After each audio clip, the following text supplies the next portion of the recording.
अस्सलाम वालेकुम नाज़रीन, मैं हूं आपका मेज़बान खालिद जमील और आप देख रहे हैं प्रोग्राम मुकदमा अवाम का। नाज़रीन, बजट जो है वो सर पे आन पहुंचा है और इस वक्त इतलात ये हैं कि 12 जून को वफाकी बजट पेश किया जाएगा। प्राइम मिनिस्टर अपनी तमाम जो इकनॉमिक टीम है उसमें वज़ीर ख़जाना, वज़ीर ख़ारजा, वज़ीर दिफा भी, एनर्जी के और प्लानिंग के जो वज़ीर हैं उनके हमरा चीन का 4 रोज़ा दौरा उन्होंने किया है। आज भी वो चीन के दौरे पर ही हैं और आज रात को वो इस्लामाबाद वापस आएंगे। ऐसे मौके के ऊपर कि जब बिल्कुल बजट साजी का मरहला होता है, अमूमन तमाम कैबिनेट मेंबर या प्राइम मिनिस्टर जो है कि वो इस्लामाबाद में होते हैं और बजट साजी की जा रही होती है। लेकिन पाकिस्तान को जिन माशी चैलेंजेस का सामना है इस वक्त, उनमें एक तरफ हम IMF के साथ निगोसिएशन कर रहे हैं कि एक नए प्रोग्राम के लिए, दूसरी तरफ हमें दोस्त ममालिक से भी हमें जो बैरूनी फाइनेंसिंग गैप है उसको पूरा करने के लिए सपोर्ट दरकार है। इसीलिए एन उस वक्त के ऊपर कि जब बजट पेश होता है, तैयार हो रहा होता है, उस वक्त तमाम इकनॉमिक टीम जो है कि उसको चाइना का दौरा करना पड़ा।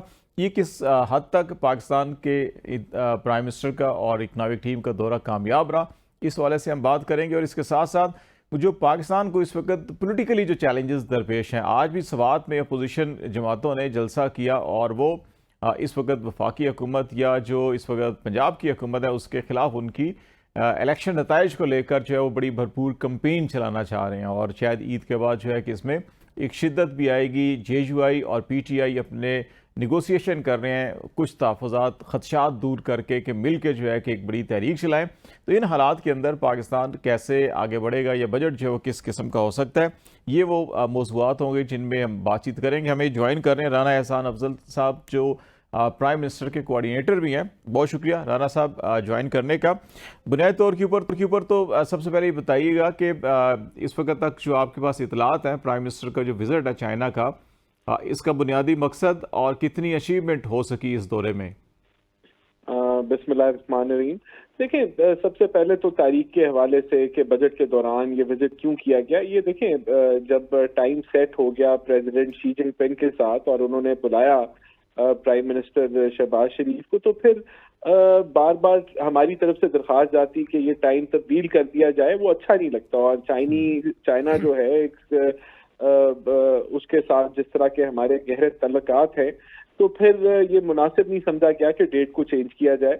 और इसके दो मकसद थे। एक तो B2B था, बिजनेस टू बिजनेस, जो कि CPEC का फेज 2 है, जिसके अंदर आप चाइनीज कंपनियों को, हमारी ख्वाहिश थी कि वो आके हमारी जो SEZs हैं वहाँ इन्वेस्टमेंट करते हैं, वहाँ इंडस्ट्रियलाइजेशन करते हैं, या कोई जॉइंट वेंचर्स हमारे बिजनेस पार्टनर्स के साथ करते हैं। और दूसरा, हमारे बिजनेसेस जो हैं वो चाइना के अंदर अपने प्रोडक्ट्स एक्सपोर्ट करें। तो एक पाकिस्तान की तारीख का सबसे बड़ा बिजनेस डेलीगेशन चाइना गया, जिसमें 128 से ज्यादा बिजनेसेस गालबन मौजूद थे जो चाइना के वहाँ बिजनेस कम्युनिटी से B2B मीटिंग्स हुई। एक तो ये इसका फेज था। फिर दूसरा, बहुत सारी चीजों के ऊपर जो हमारे MOUs पेंडिंग पड़े हुए थे या कुछ एग्रीमेंट साइन होने थे, वो साइन हुए। और G2G लेवल के ऊपर भी, गवर्नमेंट टू गवर्नमेंट भी कुछ इंफ्रास्ट्रक्चर के प्रोजेक्ट्स थे जिनके ऊपर मुशावरत होनी थी और उनको आगे लेके जाना था CPEC के लिहाज से। और तीसरा ये कि ये नई हुकूमत थी, तो ये CPEC को जो है रीइंफोर्स करना कि ये पाकिस्तान की इकोनॉमिक बैकबोन बनेगा और ये जो रूट है ये एक तजारत की रूट बनेगा, जो पीपल टू पीपल कांटेक्ट ना सिर्फ उसको जो है वो तौसीब देगा, बल्कि उसके अलावा ट्रेड, इकोनॉमिक टाइज और उनको भी दोनों ममालिक में स्ट्रेंथन करेगा और मईशत को स्ट्रेंथन करेगा। इस दौरे के अंदर जो चाइना के साथ हमारे फेज़ 2 के हवाले से CPEC पे बड़ी बातचीत चल रही थी, उस पर भी आप कह रहे हैं कि पेशरफ्त हुई है। ये बताइएगा, जो हमें बजट साजी के अंदर बैरूनी फाइनेंसिंग भी हमें कुछ रोल ओवर लोन थे हमारे जो हम चाह रहे थे होने चाहिए, उस हवाले से भी कोई पेशरफ्त हुई है? देखिए, वो तो कोई, उसमें कोई रुकावट नहीं थी एज सच। जो चाइनीज कमर्शियल बैंक से हमारी फाइनेंसिंग है, वो तो अपनी जब मुद्दत उसकी एक्सपायरी की तरफ जाती है तो वो हम पे ऑफ करते हैं कमर्शियल लोन्स, और फिर अगर हमें मजीद नए लोन लेने की जरूरत होती है तो हम उन्हीं बैंक से रिन्यू करवा लेते हैं। जो चाइनीज एक फ्रेंडली डिपॉजिट है, वो बिल्कुल रोल ओवर होता आ रहा है और उसके बारे में जरूर चाइना हमारे साथ खड़ा है। और हमें, लेकिन कोई बैरूनी जो एक्सटर्नल फाइनेंसिंग है उसमें कोई गैप या कोई प्रॉब्लम नहीं है इस वक्त। अल्हम्दुलिल्लाह मैं तो समझता हूँ कि इस वक्त मईशत जो है आपकी स्टेबलाइजेशन के फेज में है, बल्कि काफी हद तक स्टेबलाइजेशन हो चुकी है। आपने अभी मई के महीने के फिगर सुने होंगे कि 600 मिलियन डॉलर से एक्सपोर्ट्स बढ़ी हैं और 19% इजाफा है एक्सपोर्ट्स के अंदर ईयर ऑन ईयर बेसिस से, बल्कि ईयर ऑन ईयर बेसिस से तो तकरीबन काफी बड़ा एक इजाफा है। 2.78 बिलियन की एक्सपोर्ट्स हुई। आपकी जो स्टेट बैंक के रिजर्व्स हैं वो 15 अरब डॉलर से क्रॉस कर चुके हैं, स्टेट बैंक और कमर्शियल बैंक के रिजर्व्स। फिर आपकी इन्फ्लेशन 11.8% पे आ गई है। इंशाल्लाह 10 जून को जो मॉनेटरी पॉलिसी एमपीसी जो है मॉनेटरी पॉलिसी कमेटी, उसमें बड़ी पुरुमीदी है कि इंटरेस्ट रेट्स कम होंगे, आपका रुपया स्टेबलाइज हो चुका है, स्टॉक मार्केट अच्छा परफॉर्म कर रही है। सारे वो इंडिकेटर्स हैं कि इकोनॉमी जो है वो स्टेबलाइजेशन फेज जो है वो मुकम्मल हो चुका है और इंशाल्लाह बेहतरी की तरफ हम बढ़ रहे हैं। मॉनेटरी पॉलिसी में कितना एक्सपेक्ट कर रहे हैं कि क्योंकि मुसलसल पाकिस्तान के अंदर तो जो कॉस्ट ऑफ डूइंग बिजनेस का भी बड़ा इसके ऊपर इम्पैक्ट पड़ रहा था, तो कितना एक्सपेक्ट कर रहे हैं कि कम हो जाएगा ये? देखिए, ये तो अब इंडिपेंडेंट है, एमपीसी एक इंडिपेंडेंट तौर पे फैसला करती है, लेकिन हमारा ख्याल है कि 2 से 4% के दरमियान में कहीं भी जो है इतनी गुंजाइश अब मौजूद है कि इतना रिलीफ जो है वो दिया जाए। बहरहाल जो एमपीसी है वो इंडिपेंडेंट अपना ब्रेनस्टॉर्मिंग करती है और फिर फैसला करती है अपने टेक्निकल एनालिसिस के ऊपर। रिसेंटली प्राइम मिनिस्टर ने भी, हमारी लीडरशिप ने मिडिल ईस्ट के ममालिक का भी दौरा किया था और 2 पर्पज़ थे वहाँ पर भी कि हमें एक तो इन्वेस्टमेंट चाहिए और एक हमें जो है कि सपोर्ट भी चाहिए। और जो आईएमएफ के साथ हमारी निगोसिएशन चल रही हैं, इसमें अभी स्टाफ लेवल एग्रीमेंट अभी तक साइन नहीं हुआ और उसके अंदर भी शायद कुछ खबरें इस किस्म की आ रही हैं कि आईएमएफ ये चाहता है कि पाकिस्तान अगर अपने दोस्त ममालिक से जो उसको कमिटमेंट या यकीन दहानियाँ हैं वो ले ले तो फिर आईएमएफ जो है कि पेशरफ्त करेगा। ये खबरें दुरुस्त हैं ऐसी, या ये सिर्फ महज क्या सराइयों पर मबनी है? ये बिल्कुल खबरें गलत हैं, मैं इनको मुस्तरद करता हूँ।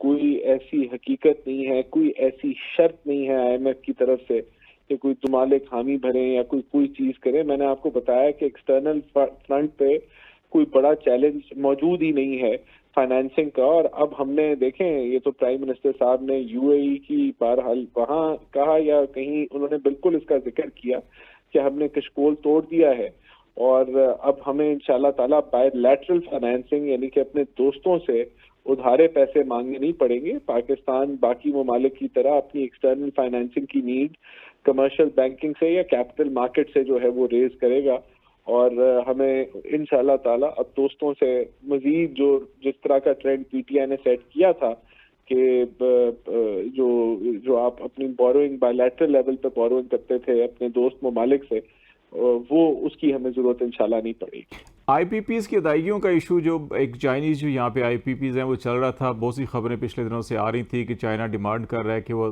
कोई 500-600 अरब रुपया जो है कि शायद हमने देने हैं। वो मामला कुछ सेटल डाउन हुआ या उस पर ऊपर क्या पेशरफ्त हो रही है? देखिए, उनकी पेंडेंसी जो पहले आप जानते हैं कि हमें डॉलर लिक्विडिटी का क्राइसिस था जिसके अंदर बहुत सारी प्रॉफिट रिमिट्स जो होने थे, जो एफडीआई के बुनियाद के ऊपर जो इंटरनेशनल कंपनीज थी, बहुत सारे उन जितने लोगों ने भी प्रॉफिट रिमिट करना था उनको सख्त उसमें रोका हुआ था हुकूमत ने। तो अब वो बेहतरी की तरफ है, तो आईपीपीज की जो पेमेंट्स हैं वो की भी जा रही हैं, लेकिन एक पेंडेंसी है मौजूद है और उसको जो है बिल्कुल क्लियर करने की कोशिश आगे आने वाले दिनों में की जाएगी।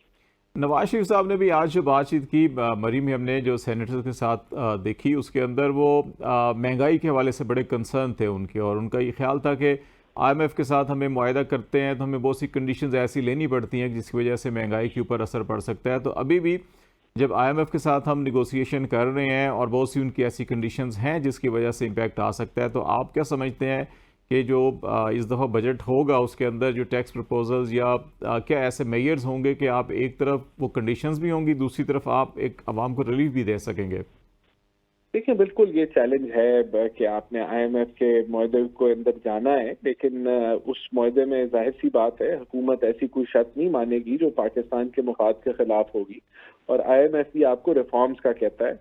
वो रिफॉर्म्स जो हैं वो हमें किसी को कहने की जरूरत नहीं होनी चाहिए कि IMF कहे तो हम करें, बल्कि हमें तो खुद ये इक़दाम उठाने चाहिए जो जहां जिस तरफ IMF इशारा करता है, बल्कि उससे भी कहीं ज्यादा हमें रीसेटिंग या रीस्ट्रक्चरिंग की जरूरत है। अब प्राइवेटाइजेशन तो PML ये इस गवर्नमेंट का इनिशिएटिव है कि हमने इस लेवल पे लेके जानी है प्राइवेटाइजेशन, जहां हमने ना सिर्फ डिस्कोस को बल्कि सारी उन एंटिटीज को, जिस तरह PIA की अभी प्राइवेटाइजेशन अभी जेरे अमल है और अल्हम्दुलिल्लाह वो बड़ी स्मूथ जा रही है और बहुत अच्छी लोगों की कंपनीज का जो है वो पॉजिटिव उसके अंदर इंटरेस्ट है और वो उन्होंने अपने जो है वो फाइनेंशियल और टेक्निकल अभी बिड्स भरने का टाइम आ जाएगा और आप देखेंगे कि जल्द वो बिडिंग प्रोसेस स्टार्ट हो जाएगा, तो बड़ी स्मूथली वो मामला चल रहे हैं। तो ये IMF की डिक्टेशन नहीं है, ये हम खुद कर रहे हैं और हम समझते हैं कि अगर डिजिटलाइजेशन और टैक्स रिफॉर्म्स करनी है तो वो कोई कहने से किसी कहने के बजाय हमने खुद करनी है, खुद करनी होगी। IMF के साथ हमारा स्टाफ लेवल एग्रीमेंट आप कब एक्सपेक्ट कर रहे हैं? क्योंकि देखिए अभी स्टाफ लेवल एग्रीमेंट होना भी नहीं था अभी। अच्छा। तो आपका MEFP का उन्होंने डॉक्यूमेंट हमें दिया है, जो memorandum of economic financial policy होती है, वो उसके अंदर हमारे कुछ कंसर्न्स थे, वो हम उनसे शेयर कर रहे हैं और वो जब वो फाइनलाइज हो जाएगा, ये बजट के साथ ही वो फाइनलाइज होगा, तो फिर हम उनसे वो शेयर करेंगे। अगर उस पर एग्रीमेंट हो गई तो हम स्टाफ लेवल एग्रीमेंट की तरफ अब चंद हफ्तों बाद बढ़ जाएंगे। तो इट वाज नॉट स्केड्यूल्ड, ऐसा नहीं है कि स्टाफ लेवल एग्रीमेंट कोई अभी स्केड्यूल्ड था, वो स्केड्यूल्ड ही नहीं है अभी तो हम MEFP को फाइनल जो है वो शक्ल देने के मरहले में है अभी। और उसमें अगर बजट के अंदर उसको शामिल किया जाता है बहुत सी चीज़ें, और फिर जून के आप समझते हैं कि आखिरी हफ्ते में या जुलाई की फर्स्ट वीक में इस लेवल पे पहुंच चुके होंगे? बिल्कुल, इसको 3-4 हफ्ते लगते हैं। जब आपका MEFP फाइनल हो जाता है, कुछ प्री रेक्विजिट्स थे और बजट के अहदाफ उनसे ऑलरेडी हमने शेयर किए और अभी भी हम उनके साथ राब्ते में हैं कुछ मामलात के ऊपर। तो ये कम्युनिकेशन अभी जारी है और वंस MEFP इज फाइनलाइज तो फिर हम उसके बाद और साइन ऑफ हम उस पर कर लेते हैं। तो इसका मतलब है कि अब हम मुआहदा जो है वो एग्रीमेंट हो गई है और फिर वो एक प्रोसेस होता है जिसके बाद आप स्टाफ लेवल एग्रीमेंट वो हो जाएगा। जब आपकी गवर्नमेंट के जो नाक़दीन है उनका ये ख्याल है कि शायद गवर्नमेंट के अंदर कहीं कुछ कन्फ्यूजन पाई जाती है अभी, कि NEC की तश्कील भी आज हुई है और 8 जून हो चुका है आज। अमूमन जो है कि ये जून के अर्ली स्टेज के ऊपर 3 जून को गालबन इजलास भी बुलाया गया था, लेकिन पता चला कि अभी तक तश्कील ही नहीं हुई है। तो ये कहाँ पे ये कोई मिस्टेक है या ये रूटीन का इशू ही है? ये मिस्टेक नहीं है, ये प्रेसिडेंट हाउस से जो है ये नोटिफाई होनी थी और जो कोalition पार्टनर्स के कुछ कंसर्न्स थे वो अब क्लियर हो गए। तो अब वो मेरे ख्याल से इसकी मीटिंग मुमकिन तौर पे अब शायद कल हो जाए या परसों हो जाए। अभी 10 तारीख की डेट पता चली है कि 10 तारीख को शायद इजलास इसका होगा। कल इसकी मीटिंग हो जाएगी। अच्छा, एक आखिरी चीज़ आपसे पूछना चाहूँगा कि जो मैंने पॉलिटिकली एक रेफरेंस दिया स्टार्ट के अंदर भी, कि दूसरी तरफ जो अपोजिशन जमातें हैं वो अपना एक मोमेंटम बना रही हैं और अगर पॉलिटिकल स्टेबिलिटी नहीं कायम हो सकी, अभी बजट तो शायद पेश हो जाएगा, मंजूर भी हो जाएगा, लेकिन उसके बाद अगर सियासी इस्तेहकाम ना हो सका और ये जलसे जुलूस जो है कि ये KP और पंजाब और इसका ज़रा वाइड स्प्रेड हुआ, तो इसका कितना इम्पैक्ट देखेंगे आपको कि इकोनॉमिक रिकवरी के लिए?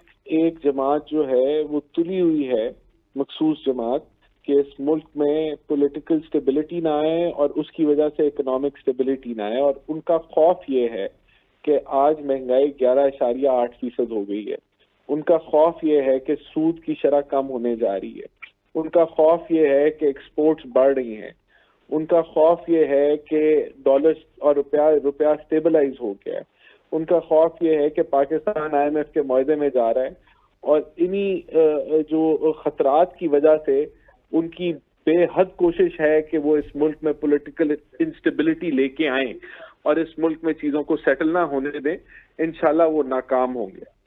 चलो, बहुत शुक्रिया। राना एहसान अफजल खान साहब हमारे से बातचीत कर रहे थे, आस्टर के कोऑर्डिनेटर, और उनका ख्याल है कि जो वज़ीर-ए-आज़म का चीन का दौरा है वो एक मुस्बत दौरा रहा है। इसमें बिज़नेस टू बिज़नेस और गवर्नमेंट टू गवर्नमेंट जो है कि वो काफ़ी पेशरफ्त हुई है। ब्रेक लेते हैं, ब्रेक के बाद वापस आएंगे तो पाकिस्तान के कुछ माशी और सियासी मामलात के ऊपर हम बातचीत जारी रखेंगे। हमारे साथ रहिएगा।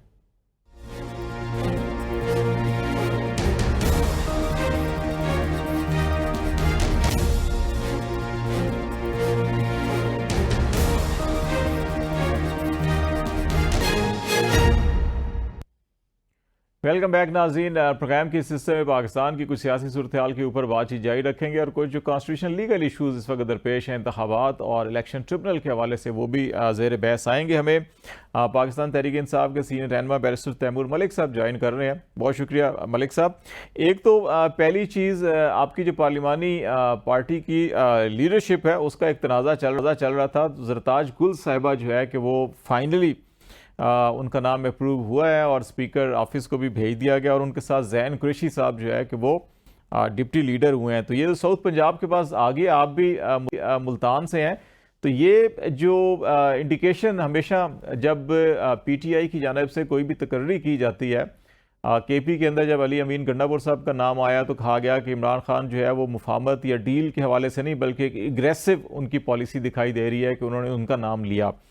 अभी पार्लिमान के अंदर अगर पार्लिमानी लीडर ज़रताज गुल साहिबा देखें तो इनका भी अभी पिछले कुछ अरसे से जो सियासत का इनका तरीक़ाकार था वो बड़ा एग्रेसिव नज़र आ रहा है। तो ये लगता यही है कि नेशनल असम्बली के अंदर भी आप जो है वो टफ टाइम देने के लिए बिल्कुल आपने हतमी फैसला किया हुआ है। जो कोशिशें चल रही हैं कि कहीं मुफाहमत हो, बातचीत हो, उस तरफ शायद अभी कोई पेशरफ्त होती हुई दिखाई नहीं दे रही है। Is it correct? मैं तो इस पे पहले ये कहूंगा जी कि आपको और सारे मीडिया को बल्कि तारीफ करनी चाहिए इस फैसले की कि आप ये देखें कि एक खातून को एक डेरा गाजी खान से वहाँ के सरदारों के खिलाफ मुंतखब होके दोबारा जो एक खातून, एक नौजवान खातून लीडर आई हैं, उनको सब बाकी सीनियर्स के ऊपर भी पार्लिमानी लीडर मुंतखब किया गया, तो ये तारीफ बनती है। हम जहाँ पे जेंडर इक्वालिटी की बात करते हैं, खवातीन की सियासत में अमली सियासत में आने की दुश्वारियों की बात करते हैं, वहाँ पे जब एक खातून को पार्लिमानी लीडर पाकिस्तान की बड़ी पार्टी का बनाया जाएगा तो उसकी तारीफ बनती है। दूसरी चीज ये है कि जो दोनों बाकी डिप्टी पार्लिमानी लीडर भी बनाए गए हैं वो भी उसी तनासब में उसको देखना चाहिए कि मखदूम जैन कुरैशी हों चाहे अहमद चट्टा हों, दोनों को बनाया गया है। दोनों नौजवान की आदत हैं, मंझे हुए सियासतदान भी हैं, सियासी सोच रखते हैं, और मेरे ख्याल में कहीं से भी ऐसी बात नहीं है कि अगर किसी सियासी मुफाहमत की तरफ चीज जानी हो, अपने हक के ऊपर रहते हुए बात करनी हो तो वो ना कर सके। सो मेरे ख्याल में ये जो कॉम्बिनेशन है एक खातून पार्लिमानी लीडर का, वो जो कि एक अमली सियासत में इलेक्शन लड़ के दोबारा मुंतखब होकर आई हैं मुश्किल हालात में, और उनके साथ दो और नौजवान लीडर्स मौजूद हों डिप्टी पार्लिमानी लीडर के तौर के ऊपर, तो इससे बेहतर कोई फैसला नहीं हो सकता। यहाँ जो है जो मफाहिमत की बात है, पहले सबसे पहली बात तो हमारी गुजारिश बारहा रही है, अभी भी यही है कि पार्लियामान को प्लीज फाल करें। आपका बजट सेशन शुरू हो रहा है, बजट आपने पेश करना है, आज तक फाइनेंस कमेटी स्टैंडिंग बनी नहीं है नेशनल असेंबली की, बाकी नेशनल असेंबली की स्टैंडिंग कमेटीज नहीं है। अभी तो पूरी मलिक साहब, अभी तो पूरी इकोनॉमिक टीम बिमा प्राइम मिनिस्टर साहब पिछले 4-5 दिन से चाइना में बैठे हुए हैं, आज अभी वापसी हुई है उनकी, तो अभी एनईसी आज तश्कील पाई है, तो ये कितना सीरियस मामला देखते हैं बजट का। देखें वो कुछ सीरियस नहीं है, जब वो कमेटीज बनाएंगे, हम तो पार्लियामान में मौजूद हैं, अब तो हम पार्लियामान में कर रहे हैं, लेकिन पार्लियामान के फ्लोर के ऊपर तो आपको पता है चंद लोग सिर्फ तकरीर कर सकते हैं, वो भी मुख्तसर सी बात होती है। पार्लियामान का जो असल काम है वो कमेटीज में होता है, और इसीलिए वो कहते हैं कि वकील या दूसरे प्रोफेशनल्स को पार्लियामान तक पहुंचना चाहिए, जो कि असल पार्लियामान का काम है उसको आगे चला सके। कानून साजी का भी हो, पॉलिसी फॉर्मेशन का भी हो, डिबेट्स का हो, डिस्कशंस का हो। अब पार्लियामान की वो कमेटीज बनेंगी तो बैठेंगे, जाहिर है ट्रेजरी भी बैठेगी और ऑपोजिशन बेंचेस वाले जो हैं वो भी बैठेंगे।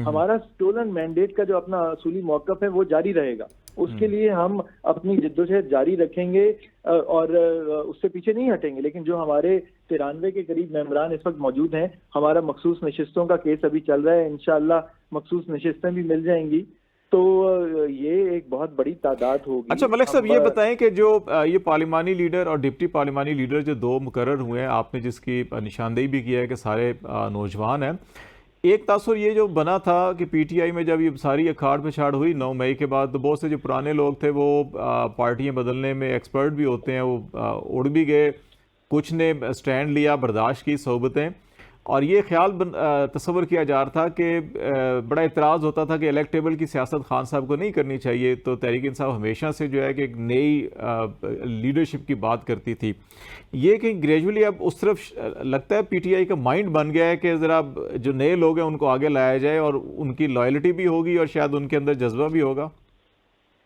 मेरे ख्याल में इलेक्टेबल्स की सियासत अब पहले की बात हो गई है, पार्टी का वोट बैंक होना चाहिए, पार्टी को वर्कर से लेके जो अभी तो खैर हमारे सियासत के कुछ रंग ऐसे हैं कि आपके पास कुछ अगर जब तक असर रसूख ना हो, पैसा ना हो, तो शायद अभी भी मुश्किल है। पाकिस्तान तहरीक इंसाफ एक जमात है, शायद किसी जमाने में पाकिस्तान पीपल्स पार्टी ऐसी थी। लेकिन अभी तो मलिक साहब पार्टी पैसों की के जरूरत ही नहीं, अभी तो ऊपर लोग ढूंढ ढूंढ के आपको वोट देते रहे हैं। बिल्कुल बिल्कुल, वो अब लोग ढूंढ के देते रहे हैं और ये एक खुशाइन चीज है पाकिस्तान की सियासत के अंदर। और इसी तनाजुर में अगर ये जो फैसले हुए हैं, मेरे ख्याल में बहुत खुशाइन है। वो किसी बहुत सीनियर पॉलिटिशियंस को भी बना सकते थे। इमरान खान साहब उन्होंने अपने तरीके से चीजें चलनी थी। उन्होंने नौजवान की आदत पे एक कॉम्बिनेशन, एक खातून और दो नौजवान हमारे सियासी लीडर्स का, उनका कॉम्बिनेशन पार्लियामान में उतारा है 93 और फिर जो भी और सीटें मिलेंगी उनको रिप्रेजेंट करने के लिए। तो मेरे ख्याल में तो ये बहुत खुशाइन बात है पाकिस्तान की मजमूई सियासत के लिए।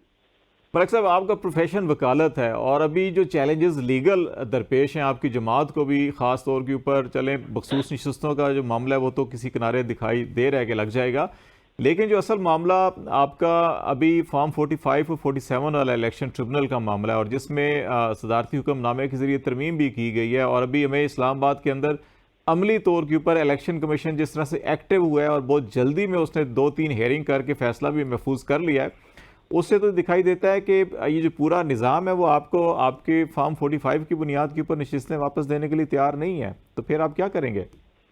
हम अपनी कानूनी जहद जो है जी वो जारी रखेंगे। मेरी तो अपनी इलेक्शन पिटीशन चल रही है, बल्कि इस वक्त जो जिन्होंने ऑर्डिनेंस साइन किया निगरान सदर के तौर पे वो मेरे रिस्पोंडेंट हैं केस में।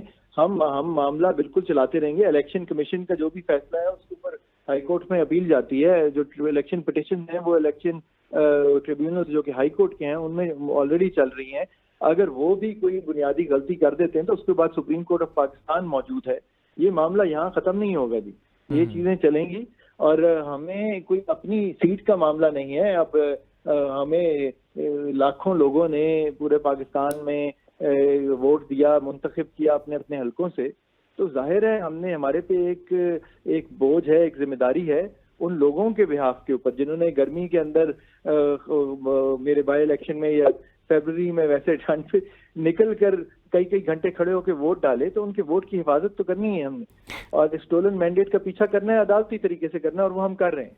कितने पुर उम्मीद हैं आप यकीनी तौर के ऊपर जदोजहद करेंगे? लेकिन माजी के हम तजर्बात देखते हैं तो असम्बलियाँ अपनी टर्म कंप्लीट कर जाती हैं लेकिन ट्रिब्यूनल्स के फैसले नहीं होते, केसेस जो हैं वो अपने अंजाम तक नहीं पहुँचते।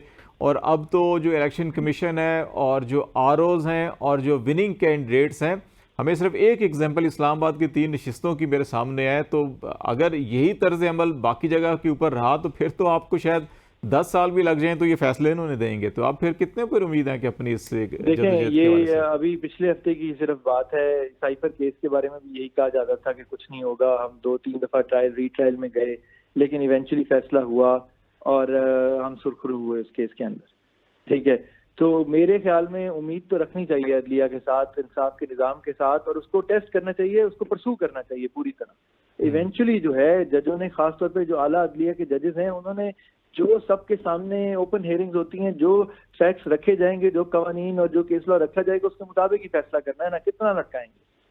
इस दफा मुख्तलिफ पहले इलेक्शन से ये चीज है कि आप जिस तरह इस्लामाबाद की 3 सीटों की बात करते हैं उसमें से 2 वकील हैं। आप मेरी बात कर लें मुल्तान की तो मैं वकील हूँ। आप सलमान अकरम राजा साहब की लाहौर से बात कर लें, अली जाज बुटर की बात कर लें तो वकील हैं।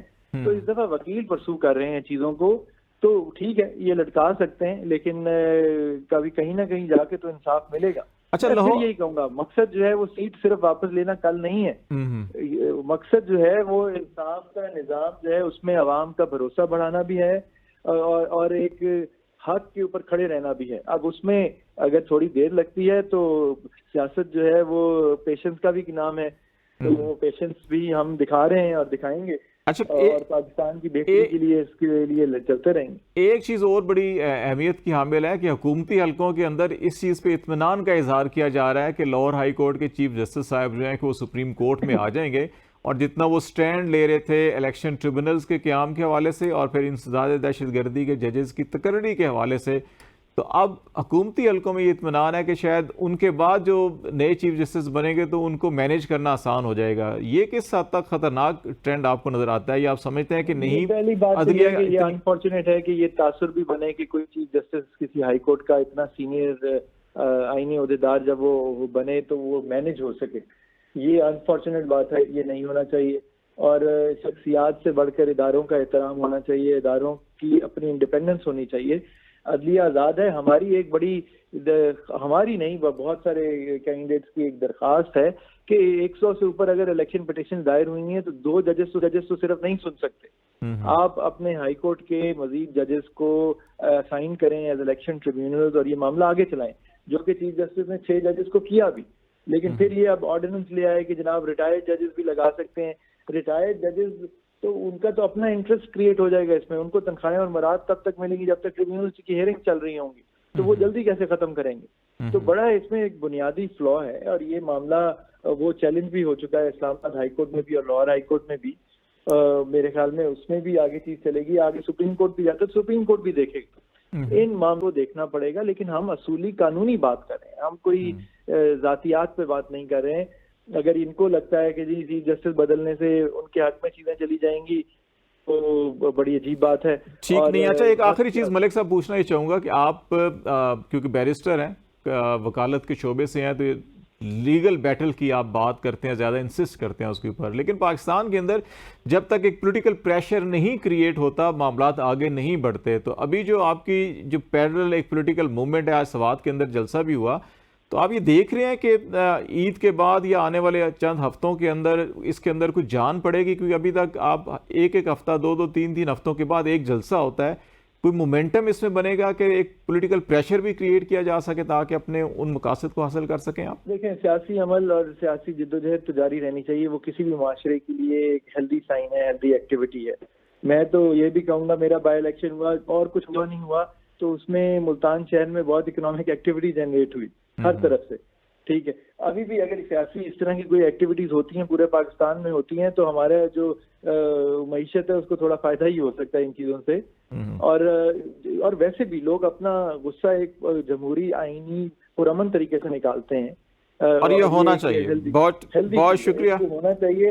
हम यही कहते हैं, जलसों की इजाजत होनी चाहिए, सिर्फ खैबर पख्तूनख्वा में नहीं होने चाहिए, पूरे मुल्क के अंदर होने चाहिए। बहुत शुक्रिया। बैरिस्टर तैमूर मलिक साहब हमारे से बातचीत कर रहे थे, पाकिस्तान तहरीक इंसाफ रहनुमा। और नाज़रीन, हम यहाँ ब्रेक लेते हैं, ब्रेक के बाद वापस आएंगे तो खैबर पख्तूनख्वा के अंदर अमन व अमान और कुछ दहशतगर्दी के मामलात के ऊपर हम बात करेंगे। हमारे साथ रहिएगा।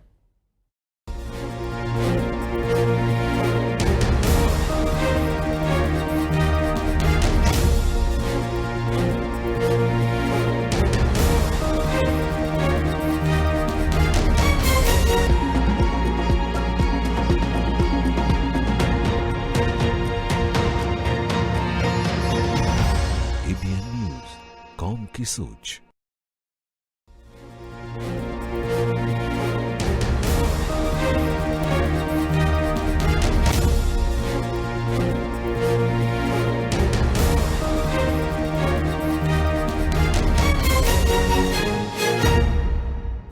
वेलकम बैक नाज़रीन। प्रोग्राम के इस हिस्से में बातचीत करेंगे कुछ खैबर पख्तूनख्वा के मामलात के हवाले से, जहाँ पे चीफ मिनिस्टर और गवर्नर के दरमियान एक गोलाबारी जारी है। बयानात रोज़ बड़े दागे जाते हैं, लेकिन अमली तौर के ऊपर KP के अंदर अमन अमान की सूरत हाल दिन ब दिन ख़राब हो रही है। पहले शुमाली वज़ीरिस्तान, जनूबी वज़ीरिस्तान और अब कुर्रम के अंदर तालिबात के तालीमी इदारों को निशाना बनाया गया है। इसके अलावा पेशावर में पाकिस्तान तहरीक इंसाफ के अपने ही एक साबका उम्मीदवार अली ज़मान जो वकील भी हैं, उनके ऊपर हमला हुआ।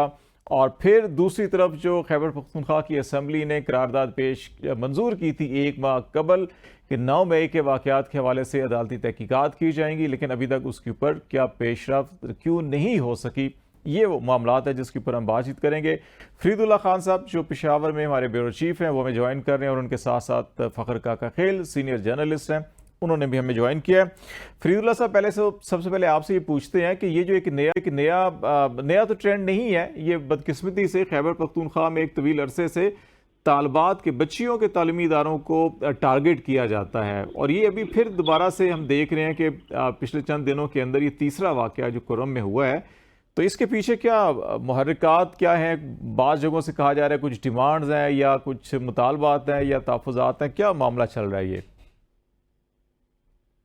बहुत शुक्रिया खालिद जमील साहब। देखिए, एक ये सिलसिला थम गया था कुछ अरसे के लिए, लेकिन जब से अगर मैं इस साल की जो फिगर्स शेयर करूँ आपके साथ, तो 4 ऐसी स्कूल है और वो भी इस्लाम में खासकर शुमार, और फिर डेरा इस्माइल खान। इस बार जो दहशतगर्दी की जो लहर है ज्यादातर इस जुनूबी अजला की तरफ है, मतलब डेरा इस्माइल खान से लेकर कोहाट तक। और पहले ये था कि मलकंड डिवीजन पर फोकस था और वहाँ पे ये स्कूल, और बंद जिला में वहाँ पे बाजौड़ में वहाँ भी ये सिलसिला चल पड़ा था। लेकिन इस दफ़ा 2024 में अगर हम फिगर्स देख लें तो ज़्यादातर 3 चीज़ें हैं। सिक्योरिटी फोर्सेस, पुलिस को निशाना बनाया जा रहा था शुरू में, फिर इलेक्शन के बाद ये हुआ कि जो पब्लिक प्लेसेस है उसको निशाना बनाना शुरू किया और टारगेट किलिंग का सिलसिला शुरू। अब ये नया ट्रेंड जो है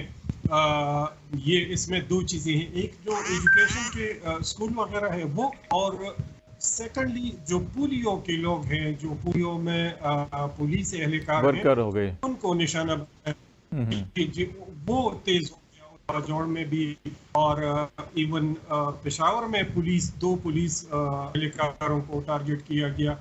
तो ये एक नई लहर, लेकिन ये है कि जो जिस तरह आपने शुरू में फरमाया कि जो सूबाई असम्बली का जो होता करारदाद उसका कुछ पता नहीं चला। सेकेंडली जो पुलिस को मुख्तस बजट है उसमें भी कोई पेशरफ नहीं हुई, कैपेसिटी बिल्डिंग के लिए भी कुछ नहीं हो रहा।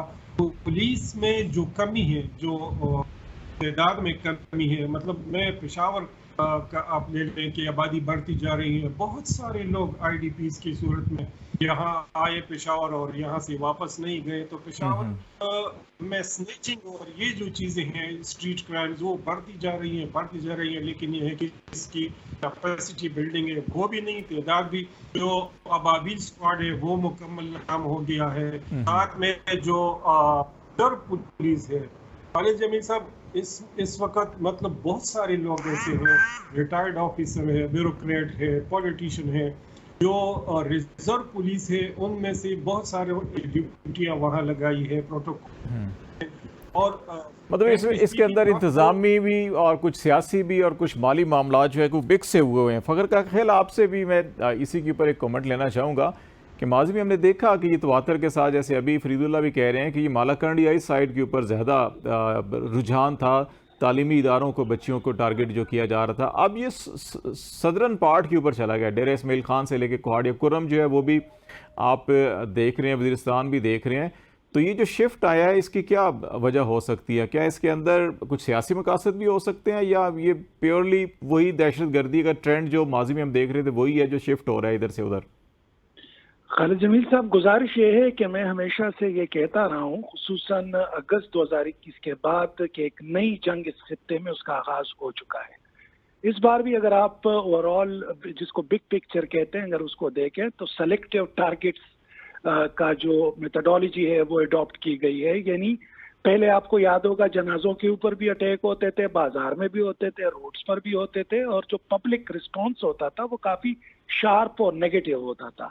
इस दफा इन लोगों ने स्ट्रेटेजी बदल के सेलेक्टिव टारगेट्स रख लिए, पुलिस एहलकार, सिक्योरिटी फोर्सेस, पोलियो, यहाँ तक के कस्टम्स के एहलकारों को भी निशाना बनाया गया, या हमारे जो इंटेलिजेंस के एहलकार हैं उनको निशाना बनाया जाता रहा है। जहां तक स्कूल की बात है, आपको याद होगा पहले इनका जो तरीकेकार था वो एब्डक्शन था, किडनैपिंग, जो कि अब भी है, लेकिन उसको थोड़ा सा नीचे लाकर उसकी बजाय जो बत्ते का कंसेप्ट है, खुसूसन गुज़िश्ता 10 सालों के दौरान जिस तरीके से तहरीक इंसाफ के रहनुमाओं पर, यहाँ तक के गवर्नर, साबिक गवर्नर पर और वज़रा पर तहरीक इंसाफ के ये इल्जामात लगे कि वो भत्ता देते रहे हैं, और जो इल्जाम लगाने वाले अपोजिशन जमातें हैं वो अभी भी अपनी उस मौक़िफ़ पर कायम है। और बदकिस्मती की बात यह है कि तहरीक इंसाफ की जानिब से इस हवाले से कोई रिस्पॉन्स भी नहीं दिया जा रहा। तो ये जो स्कूल्स हैं ये भी उसी सिलसिले की, बज़ाहिर उसी सिलसिले की एक कड़ी लगती है, क्योंकि कई पब्लिक स्कूल्स हैं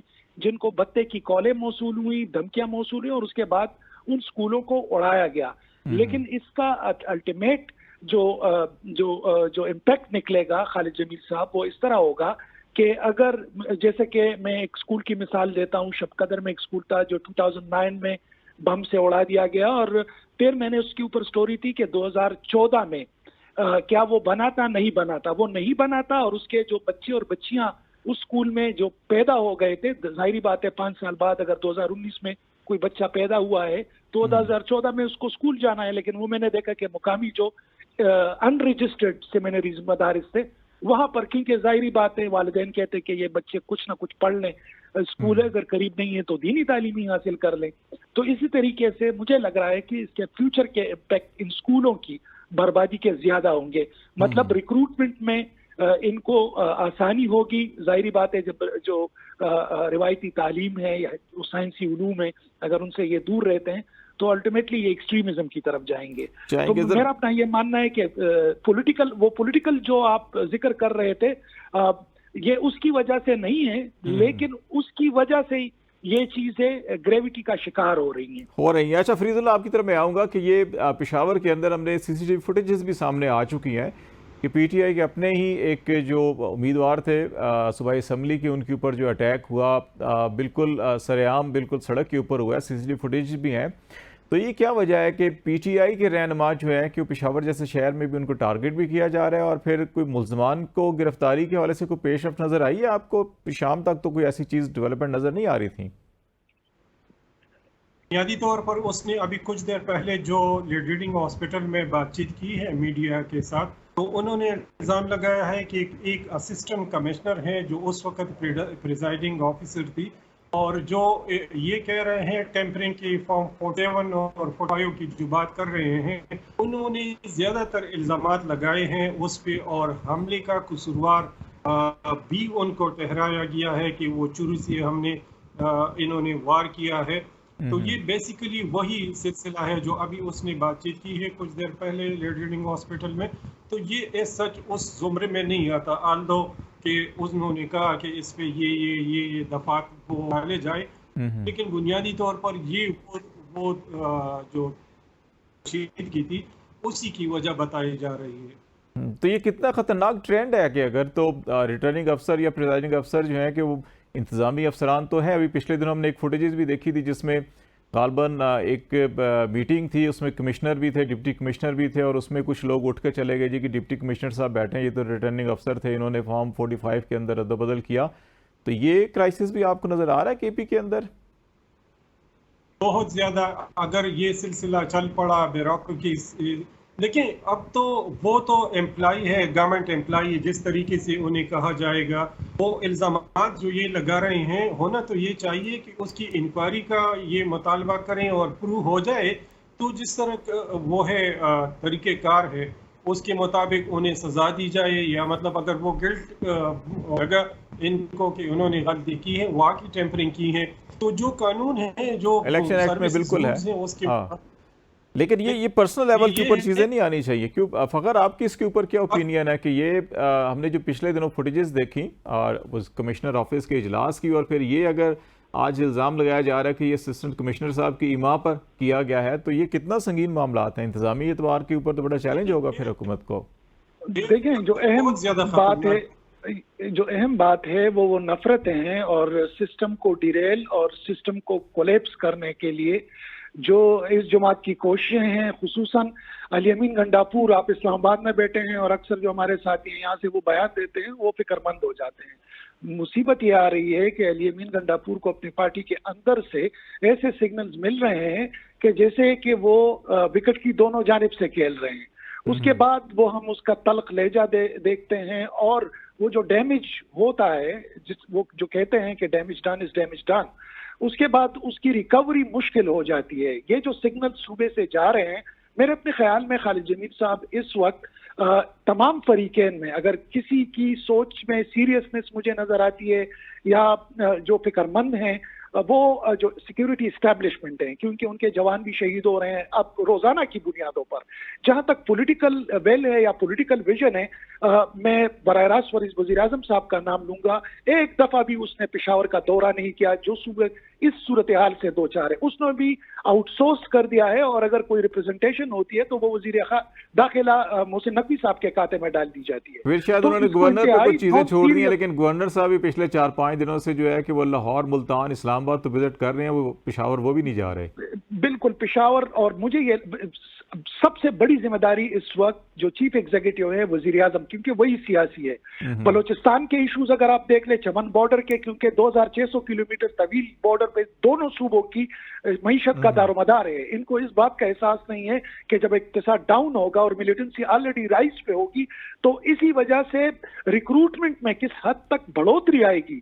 जाहिर बात है जब रोजगार नहीं होगा, एंगेजमेंट नहीं होगी और मरकज की जानिब से यूथ को ये पैगाम दिया जाएगा कि from now onward you are on your own, तो वो जाहिर बात है। तो ये सारे बलूचिस्तान केपी के मामलात बड़े मुश्तरका से भी हैं, जुड़े भी दिखाई देते हैं। एक आखिरी चीज़ मैं आप दोनों से ये पूछना चाहूँगा, जो मैंने एक करारदाद के हवाले से कहा था कि असम्बली ने करारदाद पेश की लेकिन अभी तक गालबन chief justice Peshawar high court को ख़त नहीं लिखा गया हुकूमत की जानिब से कि 9 मई के वाक़यात की अदालती कमीशन तश्कील दिया जाएगा।